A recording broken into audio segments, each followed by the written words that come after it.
Hey folks, welcome to Uncommon Sense in Current Times. I'm here with Bryce Eddy, and he is an entrepreneur, businessman, podcaster, mixed martial artist. He apparently his ADD is worse than mine because he seems to want to get involved with a lot of different things. I've been on his podcast, had great conversation with him, and we decided that he should come on mine and we could continue the conversation. So, Bryce, welcome to the show. How are you today? Hey, Peter, thanks for having me. Yeah, I'm great. It's a beautiful day here. I moved from California recently, although I'm still splitting my time for business reasons. I moved to Idaho, and I'm in the Boise area and enjoying the sunshine and the beauty that is spring here. So, what part of California did you come from? The northern or southern part? Southern California. We lived in Ventura County, and I still have a business there. And my family is not yet here. My daughters are finishing out. They teach music and are finishing out the semester. So I've been going back and forth for family reasons and for business reasons, and then they've been coming back and forth here. But I'm looking forward to them coming out in June permanently and reuniting. So we're at the home stretch here. So, just curious. So, you're dealing with a lot of did you move because of the economic reasons, or did you move because of border crisis and crime? Like, what was or just a combination of things? What was the purpose of your moving? Yeah, I mean, so I believe that through a series of events, God called us here, but all of it is also strategic. I think that we are coming into some incredibly hard times, and I think what will save us is self-reliance. And by self-reliance, I really mean community reliance. And we have to get tough, and we have to get together, and we have to kind of hold the enemy at the gates. And so we're working on that here. We planted a church called Day Spring here, along with Pastor Rick Brown, who was part of our congregation as the co-senior pastor at Godspeak. And so there's some really amazing things that are happening here. I bought the land that I'm building on about 5 years ago, and for again through a series of different things, it really feels like we've been called here, and God's confirming that every day. I hear you use the words strong and battle. I'm reminded of a friend of mine, a pastor friend of mine, posted a some type of meme basically saying that we need to stop entertaining in church, that we need to prepare our soldiers for battle. And I reshared it and I said that's part of our problem, is that we have fooled people that think that entertainment is where it is. And some guy Yeah. took offense and said we shouldn't be doing that. And we went back and forth a couple of times on it. I knew the guy, obviously, was on my Facebook page, like my personal Facebook page. And so I was inboxing and went back and forth. And and I was like, explain to me. And ultimately, what it boiled down to, he's like, well, I just like the Beatitudes in 1 Corinthians 13. I'm like, so you basically narrowed the Bible down to 5 chapters. Like, I mean, so there are a lot of Christians out there, and I say Christians, I'm gonna use that term loosely. There are a lot of people in the name of Christianity, maybe I should better say, who thinks that the terms battle, standing strong, doing that stuff should not apply in the Christian walk. Obviously, you disagree with that. So give me your feelings on that. Yeah, I disagree quite aggressively on that. Now, it's not just because that's my nature, but because I think we've made a grievous error over the years in making the churches about about evangelism. We should be about evangelism. The churches and the fellowship that we get at churches is there to strengthen us so that we can go about doing the work of spreading the good news. And and the churches have watered themselves down over the years and become entertainment venues, even to the point of how they arrange their church boxes, to look good on video and be able to do smoke machines and a big show and all those sort of things. When the truth is, our churches should go back to being beautiful and have the sunlight coming in, and our pastors should go back to a little bit more fire and brimstone, and we need to be coming together in fellowship to strengthen one another for the battles ahead, which include getting out there into the culture and changing people's hearts and minds through good evangelism and the help of the Holy Spirit. All right, so I am a I'm in agreement with that. You know that I'm a big believer in being bold. I believe that, you know, that we ought to stand up, that we ought to take these chances and risk for the gospel, that we need to be ambassadors whenever we say no. But I'm gonna present the other side. This is the argument I hear frequently. You're gonna push people away when you start acting that way. That you aren't gonna that you're not gonna do that. They're gonna run away from you. They're gonna get offended. They're gonna do all this other stuff. What's your answer to them? Well, I think that that's probably good because, you know, the truth can be very offensive, right? And when you're looking at only 5% of churches right now on, you know, pro-life Sunday will allow crisis pregnancy centers and things like that, and pro-life organizations to put up booths and kind of confront people with the truth of murdering babies. When you see the weakness at that level because they don't want to be offensive, you know, maybe we only need 5% of the churches that we have in the U.S. and you know, let's make them strong, and let's get to truth. Now, you can be like I said earlier, fire and brimstone, but you can do it with grace and love. You can speak truth in a gracious way. You can sit with people and have them immediately know that you're a believer without being confrontational or abrasive. So, you know, the idea that we're going to push people away by speaking the truth and by standing on principles is silly, because you know that's what Jesus did. That was his model. He was loving in his confrontation of people. He was a beautiful example of masculine strength and leadership. So, you know, isn't that who we're to do our best to emulate? Well, you know, and that's it's funny too because I grew up churched, but not a Christian, and even got to the point where I was attacking Christians for a good portion of my life, and then just kind of matured and just kind of settled, but still wasn't a Christian. And then when I got saved, one of the things that I recognized not only about my life, but about those that are confronting me was that um, they don't care if they try to offend me. I didn't care that I tried to offend Christians. There was none of that.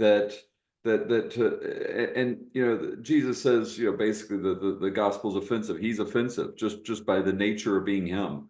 You know, so if that's the case, I always wonder, why is it, you know, why is it that if I don't truly believe in something, why can I get mad at it? I really don't Yeah. believe I really don't believe in UFOs. I'm not mad at people who do. I'm not mad at the UFOs. I don't truly believe they exist. Now, I may be wrong. We'll find out one day. I don't really care one way or the other right now, but I don't understand why that people, and I don't even understand it why I did outside of a spiritual component. You know, clearly you've seen that. You've seen changes within, probably within your community, and et cetera. It's one of the reasons why you say you need to be strong. Did did you witness it? Were you always a Christian? Did you grow up that way? And did you see a change if you did? Yeah, I mean, you know, first, I am no you know, great man. I am no great Christian. I do not you know, proclaim to be anything other than a, you know, broken, sinful human being that is you know, working on the things that I need to work on in my life, and you know, trying to be as self-aware as possible with all those things.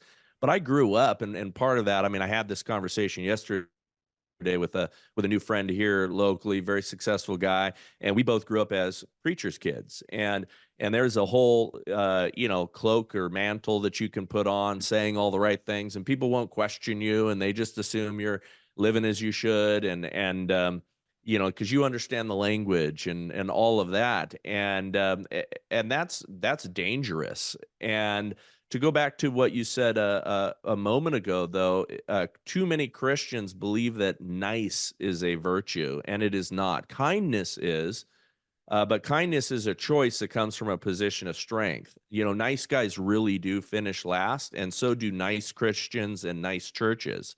They get run over by the people who are willing to be offensive.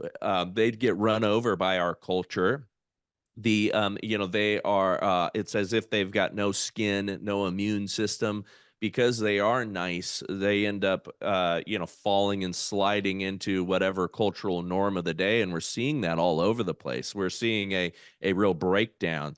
So I grew up witnessing that. I grew up witnessing a lot of guys who were having they were hobbyists about theology, and they were Right. arguing their points of view on eschatology, and I'm reformed, I am not, all of those sort of things going on routinely, and they weren't really about the Lord's work otherwise. And we're seeing the effects of that in our culture today. And we talked about entertainment venues, and some of the churches have taken that. The worst thing I think that they've done is to our youth, and thinking that a church needs to amuse kids. And while I am not opposed to obviously Sunday school and all those sort of things, they have taken the school out of it, and they've just tried to amuse kids, and that leads to um, you know kids who never grow up. We have a real epidemic of that here in our culture now, where kids are in this perpetual adolescence, which was a modern day invention anyway. You were a child, and then you became a man or a woman, and to have them do endless slumber parties on the weekends at church, and act as if they're not going to get themselves into all kinds of trouble and things like that is just silly. All right, you went down a couple of paths that I could easily get lost behind. I want to first, I like that distinction between nice and kind. So where do you, how do you draw, where do you draw the line between nice and kind? We're being nice to each other right now. We're being kind to each other now. So there could be some overlap, but I agree with you that there's some differences. Where do you just draw the distinction between those two terms? Yeah, so nice is a passive thing, right? The Bible talks about meek, right? And being meek means that you have a sword, right? You are capable of using it, but you keep it sheathed. That's kindness. But most of the people that are running around today, many of them have never gotten in a fight in their life, and we're talking about men, right? Many of them have never had real physical confrontation. They're uncomfortable with confrontation, and so they default to a passivity that they call niceness. And that is where they live their entire lives. So how are you going to be a good testimony if you are worried about offending somebody, or stepping on their toes, or speaking the truth when it needs to be spoken? Now again, kindness is I'm making a choice to be gracious. I'm making a choice to be polite. A society where knuckle sandwiches are a real possibility is a kind and polite society. It's not really a nice society, and there's been a real difference now, where I witness it every day. We're seeing it right now in our businesses and in our corporations with the DEI stuff. An example of niceness is all of these big corporations are going, well, I guess this is what we're doing now. And Right. then privately behind the scenes, these guys are recognizing that it's absolute horse crap. It's not effective. It's not working. It's elevating people who should not be elevated, because we're losing our meritocracy. It's actually getting to the point where people are going to be killed, because there are very serious jobs that require very serious professionals, and it needs to be run by the absolute best people who can run those businesses and run those operations and take those occupations. But you're watching behind the scenes in the corporate boardrooms, the men, quote unquote, saying, well, yeah, I guess this is a thing we got to do. We got to give a nod to this. We got to do this to please our investors, instead of saying, no, we're going to hire based on merit. And oh, by the way, if you do that, you also get diversity, but it's just a byproduct of hiring great people. There's great people of every, persuasion and skin tone, or I should say capable people. The Demas's family has been in the restaurant business for many generations. We have been serving people in the Middle Tennessee market for 34 years. Try our spaghetti kits, our pot roast, which we slow cook for 4 hours, or our world famous baked chicken and rice soup, which many locals have dubbed Greek penicillin for when you feel under the weather. We make our food fresh, and upon placing our order with us, we freeze the order and send it to your house. Demas's is more than a business. 5 generations of restaurant operators have taught us many things about food, but more importantly, we have recognized that we don't sell food. We sell the experience of bringing people and families together, which our country desperately needs. So go to demasfamilykitchen.com and share in this journey today. And for right now, use the code UNCOMMON to get 10% off of your order. That's demasfamilykitchen.com. And that's what a business or an organization thrives upon. Well, that's reached into the church. That's hit everybody, and that's an example of being nice. Privately thinking that something is wrong, but not willing to say it from a position of strength. I'm surprised that you say the DEI hasn't been working, because Boeing has been a classic example where it's been so successful. Yeah, yeah. They only have the doors falling off of planes Yeah, and I things mean, like but that. that's not as a result of DEI. That was Trump's fault. We know exactly where to put the blame. You got to pay closer attention to the media, I think. I don't think you're Yeah, yeah. Clearly.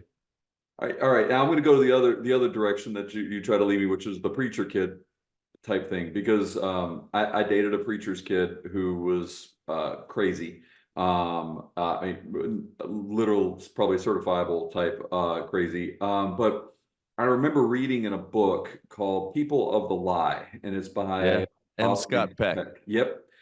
And what was amazing, and for those that haven't read it, it was a book that he was trying to prove that evil existed outside secularly through clinical psychology, and I think he did a successful job with it. But there was a footnote in there that was fascinating to me, and it was basically saying that people of the lie, people who are deceivers, people who are ultra narcissists, have a tendency to rise up really high within churches, within the Christian world, because it's so easy to use the language. It's so easy to Yeah. do and make people feel that way. How do you think that's where part of our failure as churches is, that we haven't rooted out some of those people, and we've kind of allowed it? I mean, we've allowed kind of a Marxist view to hit our the schools, like the Christian schools within the churches, et cetera. Do you think that's where some of that has created some of the problems, or do you think Oh, that we just open it up for them because we wanted to be nice? well, I think yeah. So we stopped having standards. We also stopped just being completely honest, right? We shoot our wounded, and all of us are walking around wounded. I mean, a church is a hospital, right? We're all there recognizing that we're broken human beings, but instead, what do? We pretend otherwise, and we have trouble connecting, at an honest level. Even and men do this, and I've seen this in my own life. Is there's a lot of guys that are, if you do have some success, or you've got some good things going on, or you've got some appealing things about you, it's very often or not that some of those dudes, if you're confessing real challenges and real sin in your life, and wanting to talk to them, they're secretly glad. Oh, okay, good, this guy's messed up. Their secret celebration. The truth is that we all are, right? And we're all struggling with dark things in our lives. I mean, it's inescapable, and you hope to drive those things into a very small corner, and let God reign supreme in your life, and get you through those things, whatever the sins are, whatever the temptations are, whatever the struggles. We all have proclivities towards certain things that are a combination of our upbringing, our wiring, nature and nurture, all of those things. It's easy for us to, look at the sins that we find icky in other people's lives, and, be judgmental and condemn them and all that stuff. And so we end up reinforcing this massive fakery. And it's, again, some of our kind of dirty, sinful human nature. And I wish churches would concentrate on being smaller, or being more community focused and more tight fellowships, where people are extending supernatural grace to one another, not excusing sins, not letting people wallow in those things, but being radically transparent. And it's tough. It's tough for me. It's tough for, any leaders too. And so it comes from the top down, because people will destroy pastors who have their own challenges. And that's what happens to preachers' kids too, is that there is a massive expectation that they adopt the language, that they have an outward appearance of virtue. But the truth is, they're broken sinners and they have their own path. And it's not that they're going to necessarily automatically become believers because their parents are. They need to adopt it and own it on their own. And so all that pressure creates these in kind of inherent issues that we as a Christian culture, as a church body, need to figure out better ways to address. I think parents need to recognize that as well, because I think it's too often, and I talk to so many parents whose children fall away when they go to college, and some of them won't let their parents even see their grandkids. I mean, because they're like, we don't want you to corrupt them with with Christianity. And the priest that led the tribe of Dan into idolatry was the grandson of Moses. Yeah. And when I saw that the first time, well, I heard it the first time, and then when I verified it and read it, it just struck out at me, because remember, that middle generation disappeared in the wilderness. So this kid had to hang around Caleb, Joshua, Moses. Like, he was around like the greatest of the leaders that was there, and then all of a sudden now he is the one that's like, yeah, let's go this way. I don't think people recognize that just being around it doesn't necessarily make it happen, that there has to be more into it. There has to be a heart and mind, and that gets combined before it starts to take effect. Yeah, well, I mean, I think that's preventable. Number one, don't send your kids to universities that are teaching them to hate America, hate us, hate Christianity. Don't send them there, right? And because there are good schools, there are great universities that do love America, do love our values. Many of them are Christian based, but so that's number one. And also, get them involved in trade schools. Our job as parents is to look at our children and train them up in the way that they should go, right? It's not in the way that you want them to go. It's Right. it's what are their strengths? What are their natural gifting? That's what you're supposed to be spending your time guiding them towards, right? Let's play to their strengths, mitigate their weaknesses. The lie that every kid needs to go to university, should be thoroughly debunked by now. We need more tradesmen. We need more people in the muscular class. We need more entrepreneurs. We need less, diversity officers and HR professionals. Or Starbucks baristas that went and got a useless degree. So let's work on that. But number two, the big problem, because kids can withstand the peer pressure and the attacks from professors and things like that, if they're incredibly grounded and know why they believe what they believe. But most of the time, kids are going, into Sunday school, spending time in conservative households. The parents may not exactly even know how to defend their faith or know why they believe what they believe. They just culturally grew up in it, and that's what they do. And they go to church on Sunday and they love Jesus, and maybe they very authentically do, but they don't know why. They don't know why they've made the decisions that they've made oftentimes. And then so they don't communicate it around the dinner table. They don't sit and talk about political philosophy and why it's much better to be um, a free market capitalist than it is to be a socialist. And why does socialism not work? Why is it not a biblical concept? Why is globalism not something that God wants us to have?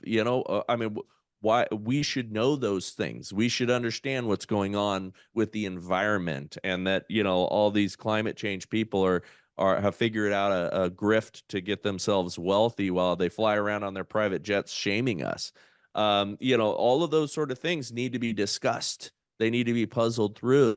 And there's, great people that know the ins and outs of these points of view that are aligned with our values. You need to spend time talking about them with your kids. Otherwise, the professor is going to say, that is the stupidest idea I've ever heard. And then all the kids are going to laugh, point fingers at them, and go, yes, yeah, dummy. And their narrative is going to be filled in by somebody who hates you as parents. You're absolutely correct, and I've seen it with both my kids. So a couple of years before they went to college, I recognized that I taught them about the dangers of sex, drugs, alcohol, but I didn't teach them the how to defend their faith. And so we spent a lot of time listening to some great apologetics, Frank Turek, Greg Yeah, Frank's Koval, great. and we paid attention to that. Well, my daughter's first day of biology class, they said use the scientific method and prove that God doesn't exist. And she called me and she's like, the scientific method does prove it exists, and and that there's a creator. And I was like, yeah, you're exactly right, he does. And so here's your sources. And she goes, how do I answer it? And I said, well, you can either fail here or you could fail up there. That choice is yours. Like, this is Yeah, I can't. amen. And then my son, though, he went to a conservative Christian college. And what I found amazing there was it was much more insidious. It was so much. So, like Yeah, the first week, it was we live in a post-truth world. There's no such thing as truth.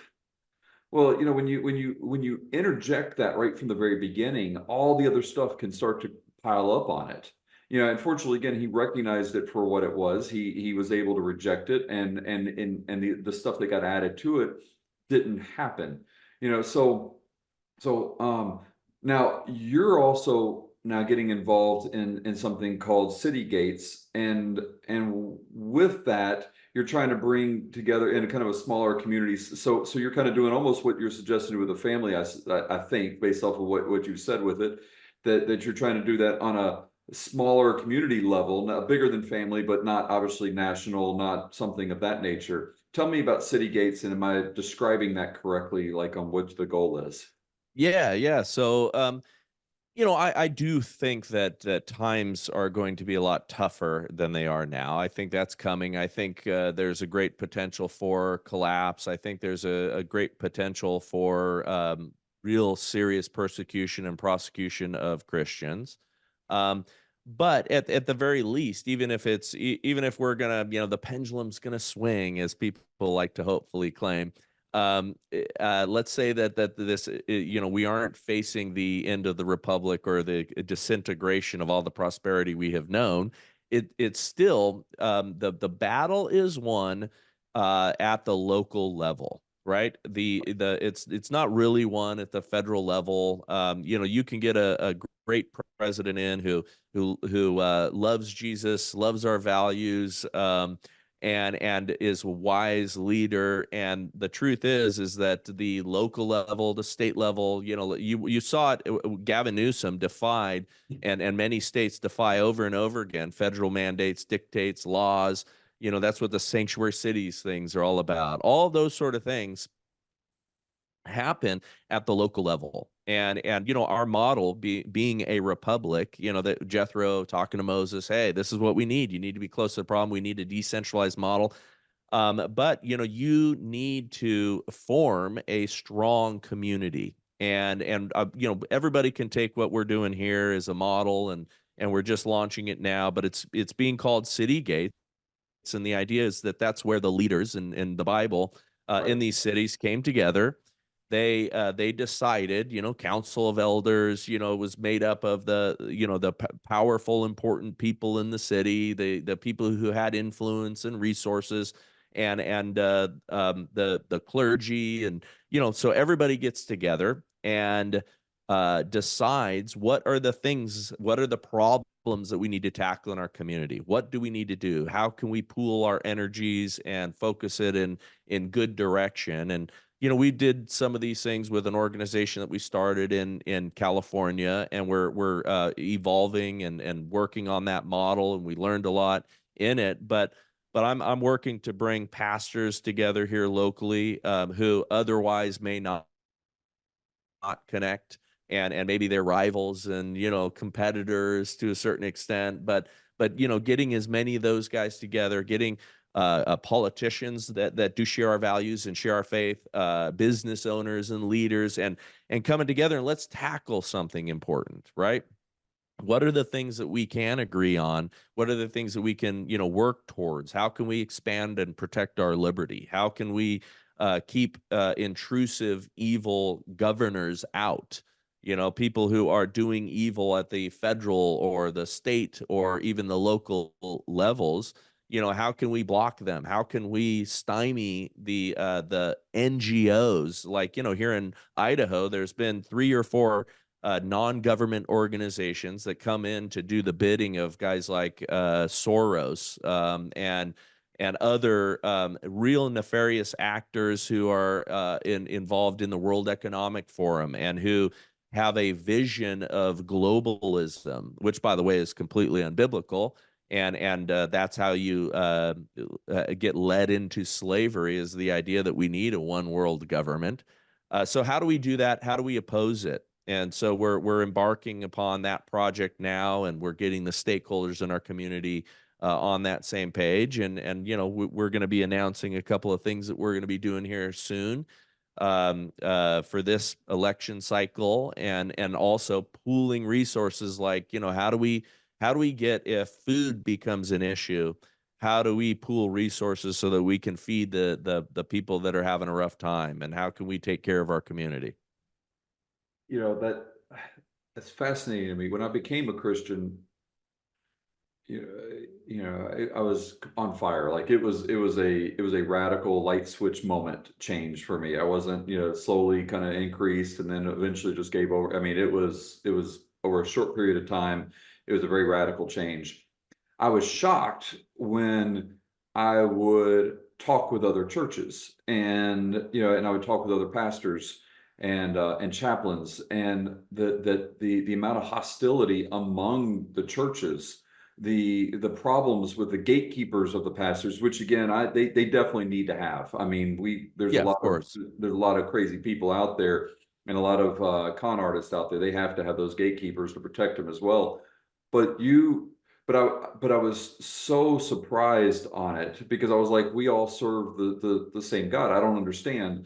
And I mean, my pastor even said to me, he says, Peter, when you say can't you see, that means they can't, and so how did you start the overcoming that process? Because there's such a suspicion of, well, you're just going to steal my guy who's tithing regularly every week. I mean, how do you overcome that the suspicious nature among churches? How do you overcome the denominations? Because I mean, you're a Methodist and I'm an Episcopalian, and I'm not supposed to like you, because how do you overcome that? That seems to be almost insurmountable at times. Yeah, well, you do need to have talented people who have that gifting, right? And that is one of the gifts that God's blessed me with, is building coalition and getting people to come together as a leader, right? I've been given a few skills, and that's one that God has blessed me with. Um, and there are people, I'm not unique in that, right? There's people in this community, and there's people in other communities that share that gift, so I can go to some of those folks, and this is what I've been doing. Is there's other very influential guys that think the way I do, and understand that if we're worried about our theological differences, and we're going to be arguing about them in prison, so let's win, and then we'll go to blows on that stuff later, after full liberty returns. We've been operating under the guise of freedom for a very long time. And people, I think, are starting to recognize that, when they realize how much they've been self-censoring, how many things they can't do, how oppressive the regulations are, and you realize and wake up, okay, we've just had a semblance of liberty, and God gave us liberty, and we need to return to it. Well, let's have those conversations. And if two can fight 10, right? All you need is a few very strong leaders that understand that God is bigger than whether George is tithing at my church or he's tithing at one of my neighbor churches, and God will sort that stuff out. And if we are worried about making the mortgages on our really big buildings, we're in this church as a business model, and boy, is that wrong. Let's change our mindset, but it only takes a few powerful, influential people to come together with that attitude. And all of a sudden you get momentum and you get united and you have something that is very, very powerful. We are so fractured right now.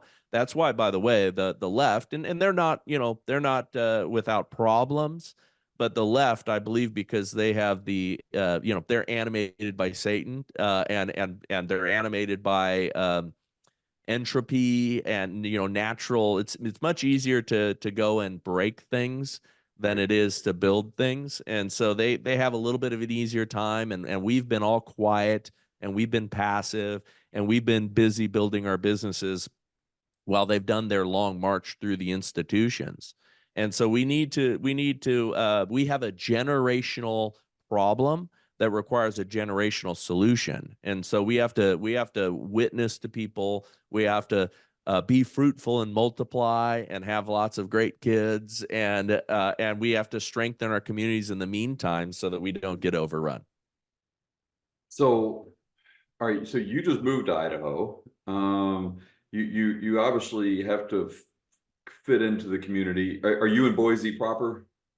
Yeah, so I'm in Eagle, which is a suburb, Okay. and building a home nearby, and I have already, because it is my superpower, I've already connected with some really great people and gotten connected to some real good actual politicians that are trustworthy and share our values. I've landed here like a bomb, and have had a fun time making the connections that I've already made. But we're doing this operation as the whole of the Treasure Valley, which includes Boise and all of the surrounding areas. But this is a Treasure Valley operation, and we're going to have a big effect. Okay. And I'm asking this, partly for me, but also I know there's a lot of people out there, and you said that's your superpower. My superpower is standing along the wall hoping somebody will come and talk to me, and no one ever does. Uh, so so if when you get to a community like that, I mean, you have to be able to take that for what would you say is kind of the first step? Like, how do you even locate those people? Because usually the people that I try to locate end up being like kind of the really fringe people that everyone's already discounted, but they sound smart when I first start talking to them, and you realize, wait a second, this is a guy I don't need to hitch my wagon up to. So what do you do? Like, and for other people who are wanting to start something like this, and they're like, I've lived in this community for a while, I got to get involved. How do you suggest that they get in to start this coalition, even if they aren't they got to find people like you? How do you suggest they get started on that? Well, it's easier than you think because the government already did a bunch of the work for us. Pay attention to the churches that defied the government during the lockdown. You, Okay. find the churches that had their members getting arrested for singing in the community. Find the churches that were fined. Find the churches that were criticized by all the other churches around them for not being safe. That I mean, right now it's never been a better time to identify the people that share those values and are bold and brave and courageous. That's where you start. And those people know other people who are bold and courageous. And that's how you do it. And you just, you leapfrog from one relationship to the next, and you start to, build those friendships, and you need to become educated on what's happening and what the threats are in the community, and you need to be prepared with the talking points and the intelligence and all of those sort of things as to what we're really fighting here and what is at stake. Because I'll tell you what is at stake is, it's not socialism, it's not communism, although those are very destructive, and of course that melts down societies. Those are being used as a sales pitch right now,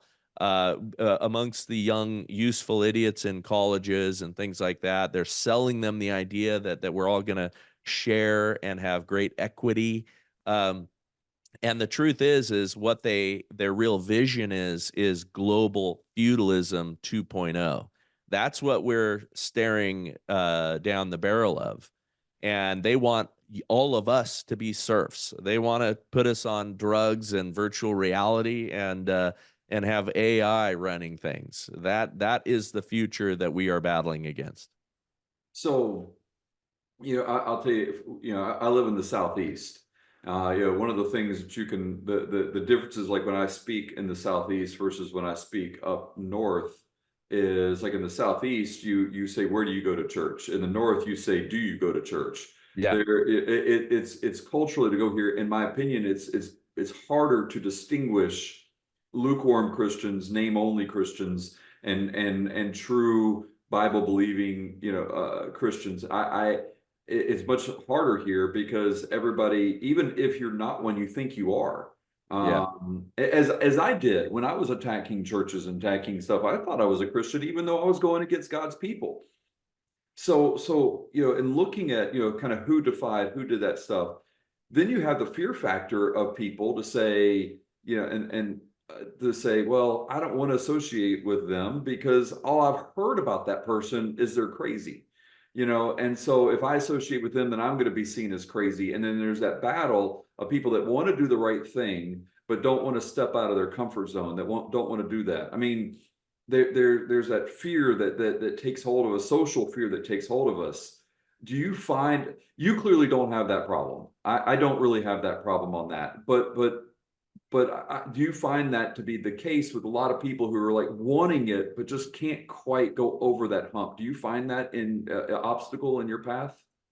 I mean, yeah. So there are plenty of people who, and this comes down to a disagreeable nature or an agreeable nature. Like I'm not worried about offending people. I am not intentionally going out there to do it. But you Right. put me in a room with a bunch of people, I'm more disagreeable than most, right? Which means I'm willing to say things that others won't. I'm willing to risk offending people and all of that. But you know what? That is also a learned trait. Like being bold for your faith takes many times a disagreeable person, right? Willing to offend, willing to confront, willing to have a hard conversation. Um, but that can be developed over time. I've watched my daughters as they've done street witnessing with their young adults ministry, grow in strength after just a few, bad experiences with people that yell at them and things like that. Like it's a muscle that you build. So you can build the muscle of risking things, of risking awkward conversations. I mean, again, you don't have to be a disagreeable person to develop the skills to push through some uncomfortable conversations and grow comfortable with the uncomfortable. So I think anyone can do it.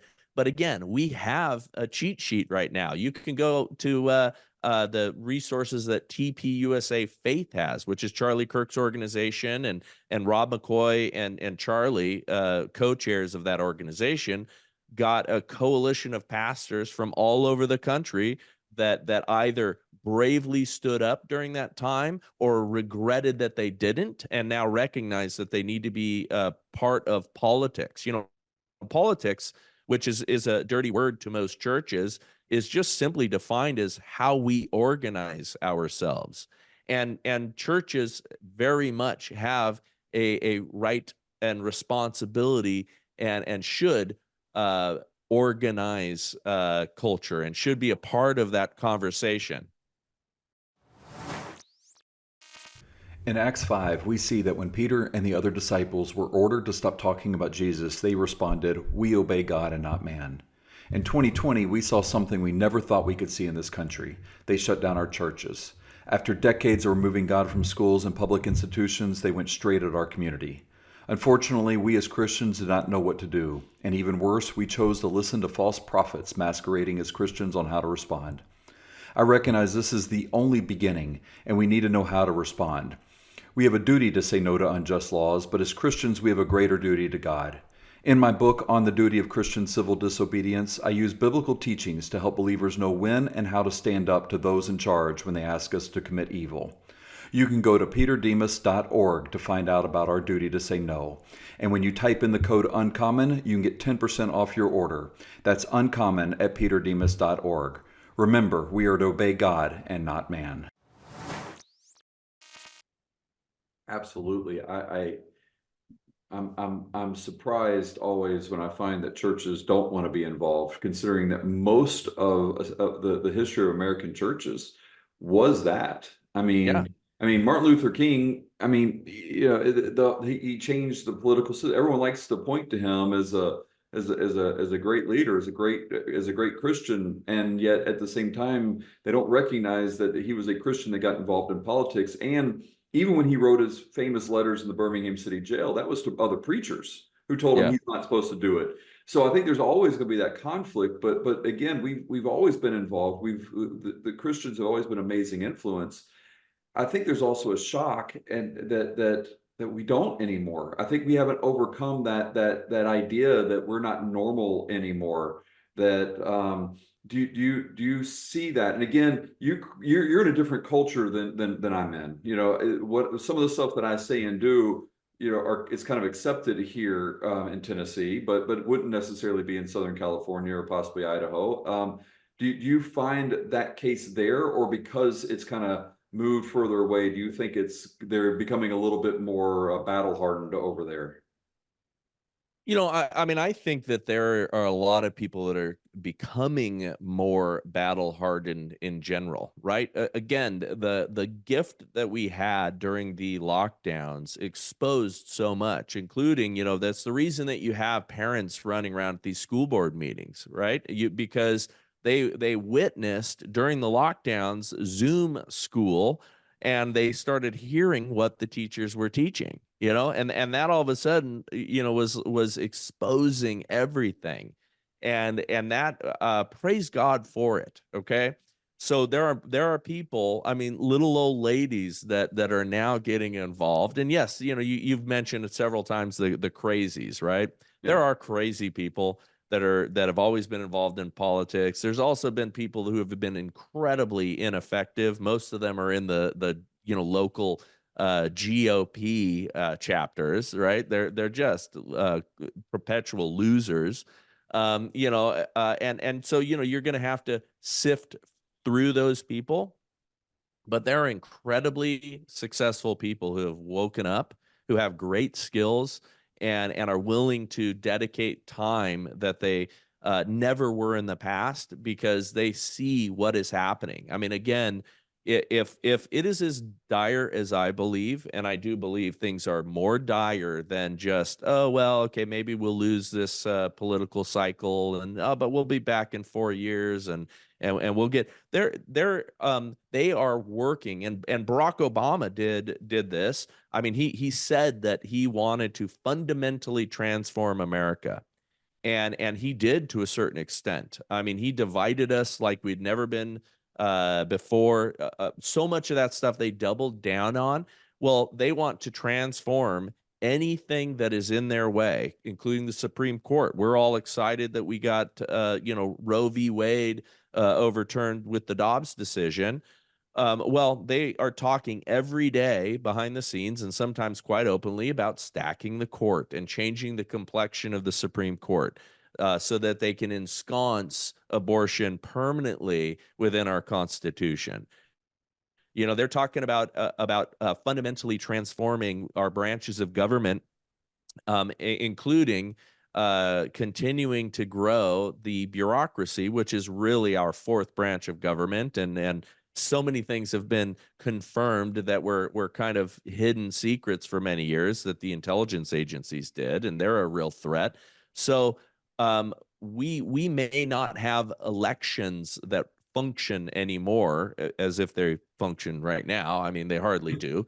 But we have some things coming potentially that will put that power in the hands of the globalists, so that the decisions that are being made, and being made for you and against your family, are uh, things that you cannot do anything about. I mean, they're right now, the WHO, the World Health Organization, has been relentlessly pursuing power, so that if there is another pandemic, they are the ones that decide for Americans what we're to do and what our response is, and they will be the ones that are dictating to our legislative bodies and our branches of government what to do. And that, I mean, that it's moving in that direction right now. So it might be that we have nothing good ahead of us in our future, save the Lord returning.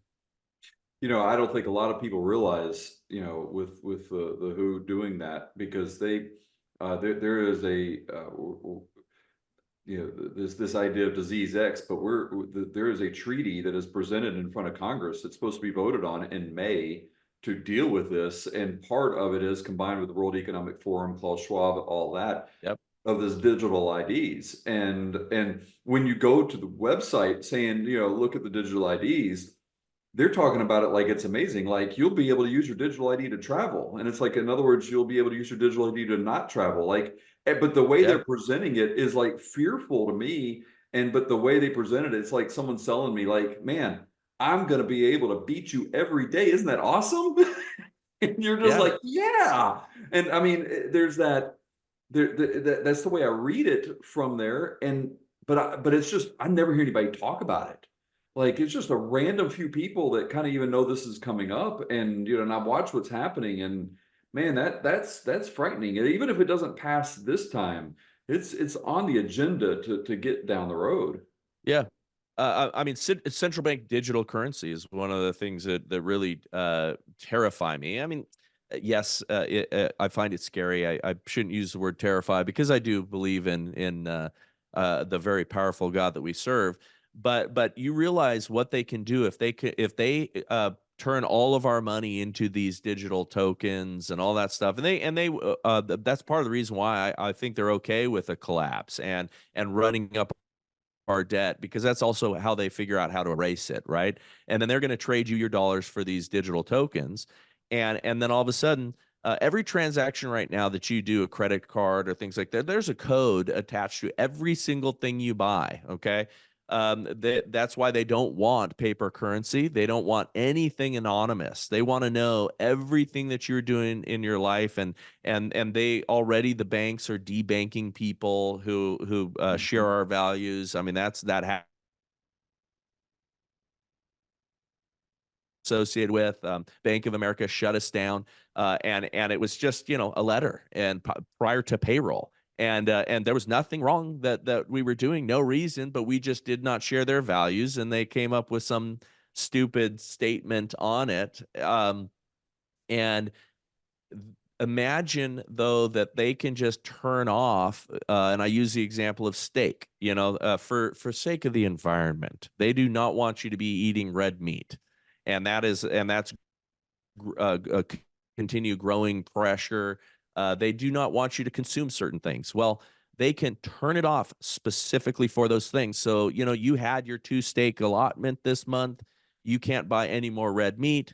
The switch goes off, and now your digital tokens don't buy that.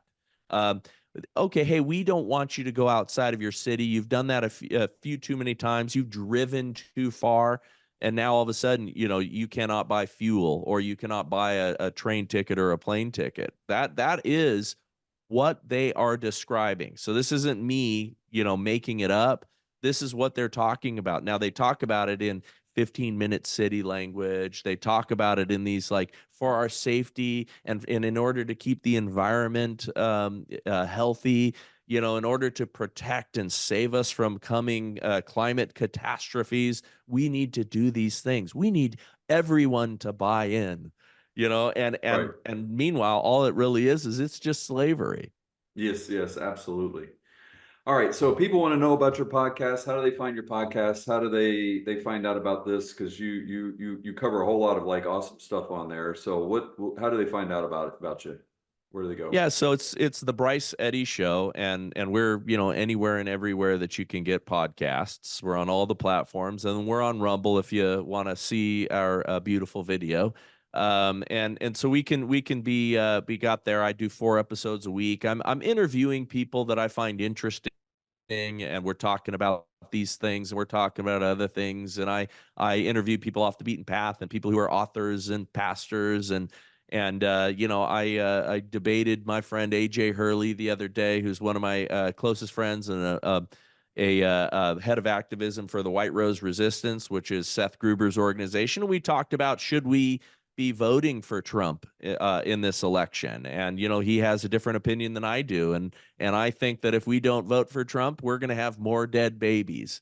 And we're always voting for the lesser of two evils, and so I make that case. And maybe agree, maybe you don't, but we have a good time having more clear conversations about things, which is what Christians should do. Yes. If you want to follow me on social media, I'm Super Bryce Eddy on Instagram. I'm Bryce Eddy1 on Twitter. And then, we're getting it after it here in Idaho. If you want to direct message me on Instagram or email me at Bryce at bryceeddy.com and find out more about what we're doing. Love to have anybody who's here that wants to help. Well, I'm glad of what you're doing. I hope that other people are listening to this that aren't in the Boise area who are like, hey, I want to start one of these type of city gates. I want to understand how it works. I hope they reach out to you just so they could do it, and kind of get some ideas, figure out some of the ways to do so, because I do think it's critical, particularly in areas that are kind of on that hump right now. And I think people really need to get involved. And so I thank you for what you're doing. I think it's awesome. I'm glad you're talking about it, and I really hope that's successful, and I hope it grows beyond outside the limits of Idaho. Yeah, well, I think what we're trying to do, and we did it again in Ventura County, and that organization is still going strong. And this is a kind of a 2.0 of it, but what we're doing is something that we hope to serve as a model for other communities. And we can have many of these types of organizations around the country, and we can take things back on a local level.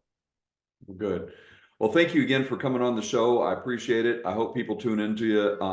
Like I said, you're amazing at what you're doing, and you walk out your faith, and I love it. I love your boldness. So just continue doing it. Your boldness encourages others. So thank you so much. I appreciate you coming on.